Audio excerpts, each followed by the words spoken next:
तो ये है ASUS का नया लैपटॉप ZenBook 14 OLED 2024 एडिशन। इससे पहले भी हमने सेम लैपटॉप ZenBook 13 OLED का रिव्यू किया था, लेकिन ये लैपटॉप थोड़ा ज्यादा बढ़िया है। उसके काफी रीजंस हैं। एक तो इसकी जो डिस्प्ले है ना वो टच स्क्रीन डिस्प्ले है। टच स्क्रीन बहुत ही रिस्पॉन्सिव है इसकी। टच स्क्रीन को यूज करने के टाइम पे ना लैग तो बिल्कुल फील ही नहीं होता। अब देखो यार, ASUS के जो लैपटॉप्स है ना वो मेनली दो सीरीज में मिलते हैं हमें। एक तो VivoBook सीरीज है जो कि 40,000 से स्टार्ट हो जाती है एंड हर एक बजट के अंदर हमें VivoBook सीरीज मिल जाती है ASUS की। एंड दूसरी सीरीज है ZenBook series. ZenBook premium series है। इसके जो लैपटॉप होते हैं ना वो हमें नॉर्मल बजट के अंदर मिलते ही नहीं है। ये प्रीमियम सीरीज का नाम है। लैपटॉप का थोड़ा ओवरव्यू कर लेते हैं। इसका जो बॉडी मटेरियल है ना वो मेटल का है एंड टोटली लाइट वेट है। परफॉर्मेंस की एक जो हमें मेजर अपडेट इसके अंदर देखने को मिल जाती है वो ये है कि इसके अंदर हमें अल्ट्रा सीरीज का प्रोसेसर दिया गया है, एकदम ही लेटेस्ट। अब ये जो इंटेल की अल्ट्रा सीरीज है ना, मेनली इंटेल ने AI का काम करने के लिए इसे निकाला है और इसमें अल्ट्रा 7 सीरीज का प्रोसेसर दिया गया है। बैटरी लाइफ बहुत ही ज्यादा है इसकी। डिस्प्ले तो एकदम ही कमाल की है, हैरान कर दिया इसके डिस्प्ले ने। इंटेल की EVO सर्टिफिकेशन मिल जाती है। तो सब कुछ एकदम ही डिटेल के अंदर चेक करेंगे कि क्या ये लैपटॉप विंडोज के साथ आने वाला मैकबुक है या फिर नहीं।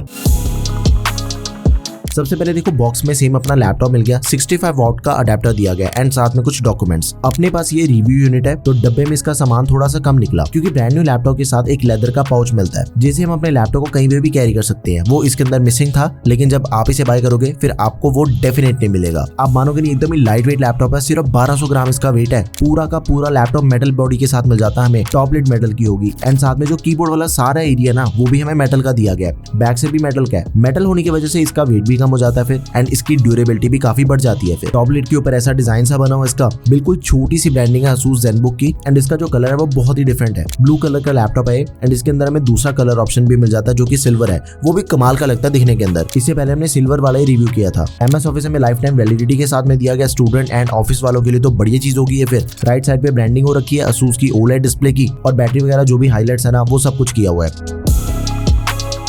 अब देखो, ये लैपटॉप ना मिलिट्री ग्रेड सर्टिफिकेशन के साथ आता है। इसका मतलब ये होता है कि जो मिलिट्री ग्रेड स्टैंडर्ड है ना उसके अकॉर्डिंग लैपटॉप के ऊपर टोटल 12 टेस्ट किए जाते हैं। लाइक ड्रॉप टेस्ट हो गया, डस्ट टेस्ट हो गया, हाई और लो टेम्परेचर के ऊपर टेस्ट हो गया, वाइब्रेशन टेस्ट हो गया, ये सब कुछ। देखो, इसका सीधा सा मतलब है कि लैपटॉप की जो बिल्ड क्वालिटी है ना वो काफी बढ़िया है। बाकी एक जो नॉर्मल लैपटॉप आपको मिल रहा है इसी बजट के अंदर एंड दूसरे के अंदर हमें मिलिट्री ग्रेड सर्टिफिकेशन मिल रही है। दोनों की बिल्ड में तो ऑब्वियसली फर्क होता ही है फिर। एंड इसकी जो बिल्ड क्वालिटी है ना वो इन हैंड फील में पता चलती है हमें। मतलब कि एकदम ही सॉलिड सा लैपटॉप लगता है पकड़ा हुआ। और लैपटॉप फ्लेक्स बिल्कुल कम है इसका। ना ही इसके कीबोर्ड के अंदर फ्लेक्स मिल जाता है। बहुत ही सॉलिड फील होता है ये। और डिस्प्ले वॉबल भी ठीक ठाक सा है, ऐसा कुछ ज्यादा नहीं है। और इसकी जो ओवरऑल थिकनेस है ना वो भी काफी कम है। It's only 14.9 mm। सही में बहुत ही पतला है। सिंगल हैंड से लिड ओपन हो जाती है। वेट डिस्ट्रीब्यूशन काफी बढ़िया है एंड लिड 180 डिग्री तक इसकी चले जाती है। एयर वेंट्स बैक पे दे रखे हैं, लेफ्ट साइड पे है। थोड़े से छेद इसके डिस्प्ले के नीचे भी हैं। देखो, लेफ्ट साइड के ऊपर ना USB 3.2 Gen 1 type A port मिलता है और राइट साइड के ऊपर 2 Thunderbolt 4 पोर्ट मिल जाते हैं। अब चाहे फिर चार्जिंग हो या फिर डिस्प्ले आउटपुट लेनी है, सब कुछ इन्हीं दोनों पोर्ट से हो जाता है। इसके अलावा HDMI 2.1 है, 3.5 mm जैक दिया गया इसके अंदर एंड जो पोर्ट्स हमें इसके अंदर नहीं मिलती वो है Ethernet पोर्ट एंड साथ में मेमोरी कार्ड रीडर। ये दोनों पोर्ट्स नहीं मिलती इसके अंदर। एंड इसका जो की ट्रैवल है ना वो भी मतलब कि काफी सही है। मैंने इस वीडियो की सारी स्क्रिप्टिंग इसी के कीबोर्ड के ऊपर करी है तो मुझे बहुत सही लगा। एक्चुअली ज्यादा कंफर्टेबल लगा मुझे अपने दूसरे लैपटॉप के कंपैरिजन में। एंड कीबोर्ड का जो फ्लेक्स है वो बहुत ही कम है, एकदम ना के बराबर है। देखो, कीबोर्ड की जो बैकलाइट ब्राइटनेस है ना उसे हम कम ज्यादा कर सकते हैं। और जो सबसे इंटरेस्टिंग पार्ट है इसके कीबोर्ड का वो है इसका number pad. Keypad without number pad दिया गया इसके अंदर। ऑब्वियसली छोटी डिस्प्ले वाला लैपटॉप है, इसके साथ नंबर पैड नहीं मिलता। लेकिन ये कहना बिल्कुल भी सही नहीं है, क्योंकि इसके ट्रैक पैड के ऊपर ही ना हमें नंबर पैड दिया गया जो कि ASUS इसे नंबर पैड 2.0 कहता है। और इसे ऑन एंड ऑफ करना बहुत ही आसान है। राइट वाले बटन से नंबर पैड को ऑन एंड ऑफ कर सकते हैं, लेफ्ट वाले से इसकी ब्राइटनेस सेट हो जाती है। एंड ये चीज दिखने में काफी कमाल की लगती है। और मजे की चीज पता क्या है, अगर इसका नंबर पैड ऑन भी है ना तो भी ट्रैक पैड नॉर्मली काम करेगा। आप इसके ऊपर स्क्रॉल कर सकते हो, नॉर्मल ट्रैक पैड की तरह आप इसे यूज कर सकते हो, कोई दिक्कत नहीं आती उसके अंदर हमें। तो ये भी चीज काफी इंटरेस्टिंग है। लैपटॉप की जो डिस्प्ले है वो हमें टच स्क्रीन डिस्प्ले मिल जाती है एंड ये अपनी डिस्प्ले ना स्टाइलस को भी सपोर्ट करती है, तो ये भी काफी बढ़िया चीज है। 14 इंच की डिस्प्ले दे रखी है, 3K रेजोल्यूशन वाली, 2880 by 1800 पिक्सल्स, 120 हर्ट्ज का रिफ्रेश रेट दिया गया है। रिफ्रेश रेट हाई होने की वजह से ना गेमिंग बहुत ही इजीली करवा देता है लैपटॉप। बाकी टेस्टिंग वाले पार्ट के अंदर हम देखेंगे कि इसकी गेमिंग परफॉर्मेंस कैसी चलती है। देखो, लैपटॉप की जो डिस्प्ले है ना वो डायनामिक रिफ्रेश रेट को सपोर्ट करती है। लाइक अपने आप ही 60 to 120 हर्ट्ज में चूज कर लेती है डिस्प्ले और आप इसे मैन्युअली भी सेट कर सकते हो। 16:10 इसकी आस्पेक्ट रेशियो है, 87 57% स्क्रीन टू बॉडी रेशो मिल जाता है। बहुत ही पतले बेजल्स है इसके और इसका जो रिस्पॉन्स टाइम है ना वो भी काफी कम है, सिर्फ 0.2 मिलीसेकंड। मतलब यार इसकी जो डिस्प्ले के स्पेसिफिकेशन है ना वो प्योरली गेमिंग डिस्प्ले वाले हैं। ऊपर से इसकी जो डिस्प्ले है वो ओलेड डिस्प्ले है, सोने पे सुहागा। 550 निट्स की पीक ब्राइटनेस को सपोर्ट करती है इसकी डिस्प्ले। आउटडोर इसे आप बिल्कुल बिंदास होकर यूज कर सकते हो, धूप के अंदर कोई दिक्कत नहीं आती। टच डिस्प्ले के साथ ही ओलेड पैनल है, तो इसका जो डिस्प्ले टाइप है ना वो ग्लॉसी है, रिफ्लेक्शन दिखती है थोड़ी बहुत, बट कलर्स बहुत ही शार्प मिलते हैं हमें इसके अंदर। आपने अगर मूवीज देखनी है, बिंज वॉचिंग करना चाहते हो, नेटफ्लिक्स हो गया, यूट्यूब होगा, ये सब कुछ आप बहुत ही बढ़िया से देख पाओगे। एंड इसके जो कलर्स है ना वो बहुत ही ट्रू दिखते हैं। एडिटिंग के लिए बहुत ही बड़ा प्लस पॉइंट हो जाता है ये। फिर डॉल्बी विजन की सपोर्ट के साथ आती है, 100% DCI-P3, 95% Adobe RGB and 100% sRGB। और इसका जो कैमरा है ना उसके साथ 2 सेंसर्स दे रखे हैं, कलर लाइट सेंसर है एंड साथ में एम्बिएंट लाइट सेंसर है, जिससे ये चीज होती है कि डिस्प्ले की जो ब्राइटनेस है ना वो रूम की ब्राइटनेस से अपने आप ही सेट हो जाती है ऑटोमेटिकली। तो अब बात करते हैं मेन मसाले की। इंटेल की लेटेस्ट अल्ट्रा सीरीज का प्रोसेसर दिया गया है अल्ट्रा 7 155H, 16 कोर 22 थ्रेड्स वाला, जिसमें से 6 परफॉर्मेंस कोर्स हैं, 8 एफिशिएंसी कोर्स हैं और 2 हैं LP कोर्स। और इसमें एडिशनल जो 2 LP कोर्स है ना वो लो पावर कोर्स है। इसका मतलब यह है कि सबसे लाइट टास्क जिसमें प्रोसेसर बिल्कुल ना के बराबर यूज होना है ना, वो सारा लोड यही 2 कोर्स हैंडल कर लेते हैं। P&E परफॉर्मेंस एंड एफिशिएंसी जो कोर्स है ना वो रेस्ट करेंगे, जिसका सीधा बेनिफिट ना अपनी बैटरी को भी मिल जाएगा। एक तो इसकी जो ओवरऑल परफॉर्मेंस है वो बढ़ जाती है, क्योंकि performance and efficiency course rest करेंगे जब उनकी जरूरत है तभी काम करेंगे। एंड दूसरा इसका जो सबसे बड़ा प्लस पॉइंट मिल जाता ना वो मिल जाता हमें बैटरी बैकअप काफी बढ़ जाता फिर अपना। देखो ये जो प्रोसेसर है ना इसके अंदर हमें 1 NPU मिलता है, एडिशनल न्यूरल प्रोसेसिंग यूनिट, जो कि AI की एप्लीकेशन चलाने में काम आएगा। अब देखो जो अल्ट्रा सीरीज है ना, इंटेल ने उसके अंदर U और H सीरीज के निकाले हैं प्रोसेसर, P सीरीज वाले प्रोसेसर नहीं मिलते। लाइक अल्ट्रा 5, 7 और 9 है, सेम जैसे i7, i5 और i9 है। अपने पास जो मॉडल है ना उसके अंदर हमें 32GB LPDDR5X रैम दे रखी है, 7467 MHz वाली डुअल चैनल रैम है। रैम सोल्डेड है, तो लैपटॉप की जो रैम है उसे हम एक्सपैंड नहीं कर सकते। 1TB की Gen 4 SSD मिल जाती है, जिसकी रीड एंड राइट की स्पीड आपके सामने है। अब देखो अल्ट्रा सीरीज का प्रोसेसर है ना, तो Gen 5 SSD को ये प्रोसेसर सपोर्ट करते हैं। सो आई वाज एक्सपेक्टिंग कि Gen 5 SSD होनी चाहिए, बट एनीवेज स्टोरेज इसकी एक्सपेंडेबल है, हम बढ़ा सकते हैं SSD को रिप्लेस करके। एडिशनल SSD स्लॉट नहीं दे रखी, तो इस चीज का भी आपने ध्यान रखना। ओके, अब ग्राफिक्स को भी चेक कर लेते हैं। इंटेल के आर्क ग्राफिक्स दे रखे हैं इसके अंदर, जो कि लेटेस्ट है। पहले हमें आइरिस ग्राफिक्स मिलते थे, अब आर्क आने लग गए हैं। इसकी जो परफॉर्मेंस है ना वो काफी बढ़िया है। इस पे मैंने गेमिंग भी टेस्ट करके देख ली, प्रोडक्टिविटी वाले काम भी करके देख लिए, वीडियो एडिटिंग होगी, परफॉर्मेंस हमें काफी बढ़िया मिल जाती है। डिटेल में हम आगे चेक करेंगे।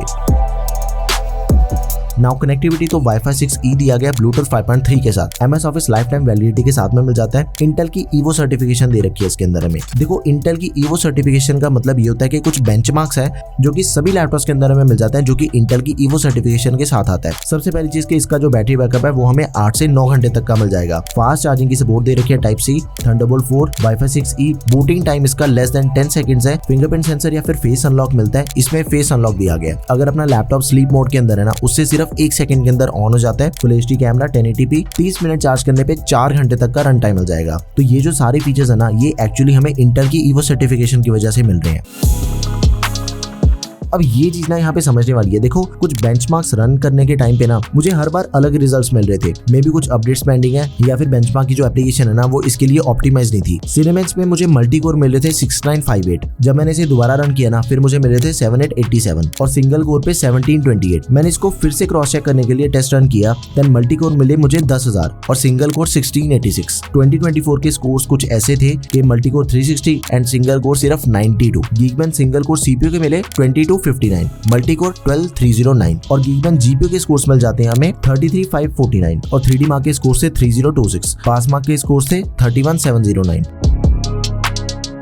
अब देखो इतने ज्यादा मिक्स कोर्स देखने के बाद ना दिमाग पूरी तरह से घूम गया कि एक्चुअल में लैपटॉप की परफॉर्मेंस कैसे निकल के आती है। तो सीधा इसकी रियल टेस्टिंग पे आ जाते हैं। सबसे पहले फोटोशॉप, और सच्ची में यार क्या ही स्मूथनेस मिल रही थी इसके साथ मुझे। मैंने इसे चेक किया जेनरेटिव फिल के साथ भी एकदम बढ़िया स्मूथ परफॉर्मेंस। देन उसके बाद एक्सटेंसिव चेक करने के लिए डायरेक्ट प्रीमियर प्रो का प्रोजेक्ट चलाया। जैसे मुझे टाइमलाइन की परफॉर्मेंस मिल जाती है ना डेस्कटॉप के ऊपर मेरे, बिल्कुल स्मूथ एंड मक्खन, बिल्कुल ही वैसी थी, बिल्कुल लैग नहीं था। वीडियो 4K थी और काफी 10 से 12 लेयर्स वाला प्रोजेक्ट था ये, बहुत ही स्मूथ चल रही थी इसकी सारी टाइमलाइन। रेंडर टेस्ट टेस्ट भी किया। आई मीन 5 से 7 मिनट का प्रोजेक्ट जो था मेरा वो 4K 60 FPS अराउंड 50 मिनट्स के अंदर रेंडर कर दिया। अब सुनने में कईयों को ये लगेगा सिर्फ 5 मिनट का प्रोजेक्ट 50 मिनट लग गए, बढ़िया कहाँ से हुआ। भाई जो हम प्रोजेक्ट्स बनाते हैं ना वो बहुत ही ज्यादा हैवी होती हैं, सब कुछ हैवी इफेक्ट्स, मल्टीपल लेयर्स होती हैं। अगर उसके कंपैरिजन में सिंपल प्रोजेक्ट की बात करें ना, सिर्फ 10 से 15 मिनट के अंदर ये रेंडर निकाल देगा। और अगर आप लाइट एडिटिंग करना चाहते हो, सॉफ्टवेयर चलाओगे लाइक फिल्मोरा, उससे तो और भी बढ़िया परफॉर्मेंस निकल जाती है। 1080p 4K जैसी मर्जी कर लेना, फिर कोई दिक्कत ही नहीं आएगी। वैसे तो Adobe के भी सारे टूल्स एकदम ही स्मूथली चल जाते हैं, उसके अंदर भी मुझे कोई दिक्कत नहीं मिली, एडिटिंग हो सकती है इसके ऊपर।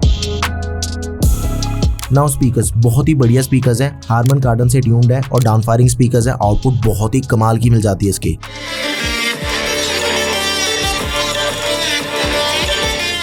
डॉल्बी एटमॉस को सपोर्ट करते हैं। लिटरली जो सॉन्ग्स की आउटपुट है ना दी बेस्ट है। बाकी इसके जो स्पीकर्स की लाउडनेस है ना हम उसे भी बढ़ा सकते हैं। इसका ऑप्शन दिया गया माई एसूस एप्लीकेशन में जाके, बेस एंड लाउडनेस हमारी वहां पे जाके सेट हो जाती है। मतलब हर एक चीज को हम अपने हिसाब से कस्टमाइज कर सकते हैं, उसका ऑप्शन दिया गया इसके अंदर।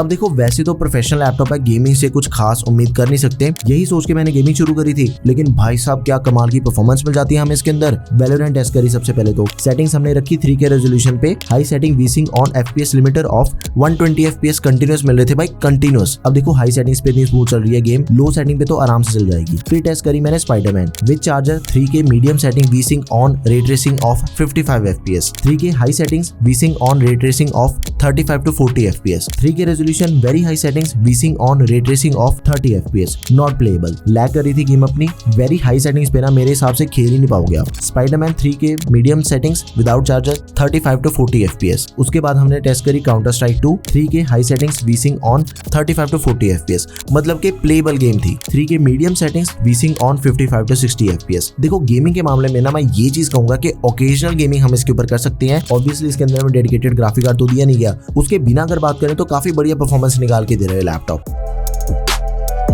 लैपटॉप में full HD camera with privacy shutter, और इसी के साथ ही फेस रिकॉग्निशन के साथ अपना लैपटॉप अनलॉक हो जाता है, सेम जैसे अपना फोन हो जाता है वैसे। AI नॉइस कैंसलेशन माइक दिया गया इसके अंदर। इससे ये होता है कि अपना जो लैपटॉप है वो वॉइस को कैप्चर करके एक्स्ट्रा नॉइस खुद ही रिमूव कर देता है, जिससे मीटिंग्स वगैरह करनी बहुत ही ज्यादा आसान हो जाती है एंड अपनी आवाज एकदम ही क्लियर हो जाती है उसके अंदर। फिर इसका बेनिफिट ये भी है हम कहीं पे भी बाहर घूमते फिरते भी मीटिंग्स कर सकते हैं। और स्पीकर भी इसका AI नॉइस कैंसलेशन को सपोर्ट करता है, लाइक सामने वाली आवाज के अंदर हमें एक्स्ट्रा नॉइस मिल जाती है हमें जिसके साथ हम बात कर रहे हैं, तो इसका स्पीकर उसकी नॉइस को भी कैंसिल कर देता है।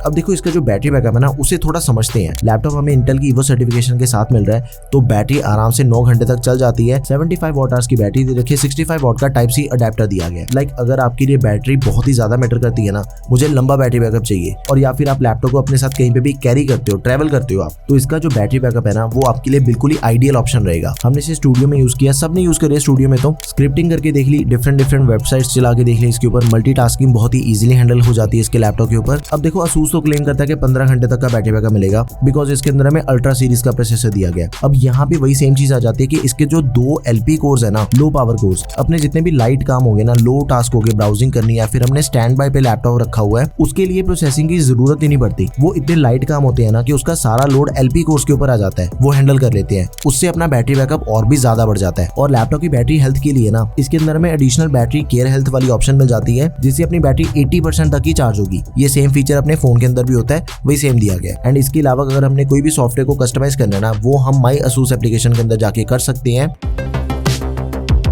कंक्लूजन के अंदर मैं ये चीज कह सकता हूँ कि ये जो लैपटॉप है ना, इसके ऊपर मैंने हर चीज टेस्ट करके देख ली। डेली अपने डे टू डे टास्क जितने भी होते हैं ना, गेमिंग से लेके प्रोडक्टिविटी वाले काम हो गए, सब कुछ इसके ऊपर एकदम स्मूथली चल जाता है। और इस लैपटॉप के हमें काफी डिफरेंट वेरिएंट्स मिल जाते हैं। ये जो लैपटॉप है ना, ये 96,990 रुपीज से स्टार्ट हो जाता है, जिसके अंदर हमें अल्ट्रा 5 प्रोसेसर मिल जाएगा। और जिसका रिव्यू आप देख रहे हो ना, जो हमने रिव्यू किया लैपटॉप, वो अल्ट्रा 7 है, 1,10,000 में मिलेगा। 16 GB वाला जो अपने पास पड़ा है वो 32 GB वाला मॉडल है, वो अराउंड 1,20,000 के अंदर मिल जाता है हमें। तो मेनली ये जो लैपटॉप है ना, ये वर्किंग प्रोफेशनल के लिए सबसे बढ़िया ऑप्शन रहेगा। थिनर लाइट सीरीज का बहुत ही पावरफुल लैपटॉप है ये वाला। नया CPU, नया GPU, बेटर AI प्रोसेसिंग के लिए हमें पावरफुल NPU दे रखा है। ओकेजनली गेमिंग कर सकते हो उसके ऊपर, आप वीडियो एडिटिंग कर सकते हो। बहुत ही इंपॉर्टेंट चीज यहाँ पे मैं ऐड करना चाहता हूँ, जिन सॉफ्टवेयर को डेडिकेटेड ग्राफिक कार्ड चाहिए या फिर आपने फुल टाइम गेमिंग करनी है, उन सभी कामों के लिए ये लैपटॉप रिकमेंडेड नहीं है। फिर आपको डेडिकेटेड ग्राफिक कार्ड वाला लैपटॉप बाय करना चाहिए। अपार्ट फ्रॉम फ्रॉम दैट ये लैपटॉप सबसे बढ़िया ऑप्शन रहेगा आपके लिए। अगर आपका बजट 1 से सवा लाख रुपए है ना, आंखें बंद करके आप इसे बाय कर सकते हो। टच स्क्रीन दे रखी है, काफी हैवी प्रोसेसर है, गो फॉर इट। एंड आपको ये लैपटॉप कैसा लगा मुझे कमेंट सेक्शन में जरूर बताओ। वीडियो को भी लाइक कर देना, कमेंट कर देना।